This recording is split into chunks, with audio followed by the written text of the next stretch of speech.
bez advokata. Prvi dan, čim su me pustili, ja sam otišao na CUG, izvodio ljekarsko, detaljno.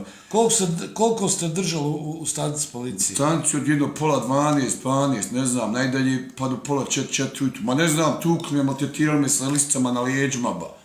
Pa ja. Evo, vidite ruku, vidite sve, to je bilo zatezanje lisica, povuci, potegni. Naravno, ja sam njima govorio cijelo vrijeme da su banditi, da su mafija, da nemaju veze s policijom, da nema P od policije tu.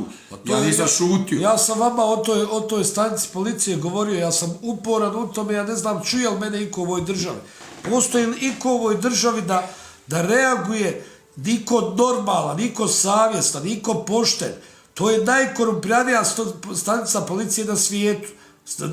Gora nije bila, tu žuti ima tragove, žuti gaši, tu ima tragove, to su njegovi kumovi, oni se ljube, grle, to je nemoguće. Onda vi kažete prazne nam ulice, prazne nam ovo, ubitačno vrijeme. Pa ovo je strašno, ljudi, bola. Ovo je strašno, ovo je strahota koja nije viđena, nikad ne pamti ova država, ovo nije viđeno nikad na svijetu, ovo nije viđeno. I onda pričaju o komunističkim represijama. Pa ovo je nemoguće, bola, nemoguće. Znate li koliko imate ovih slučajeva? Po ovih slučajeva imate milijardu ovih slučajeva imate. U Sarajevu. Pa oni ubiše ovu djecu, nema šta im ne radi. Jedna djeca izađe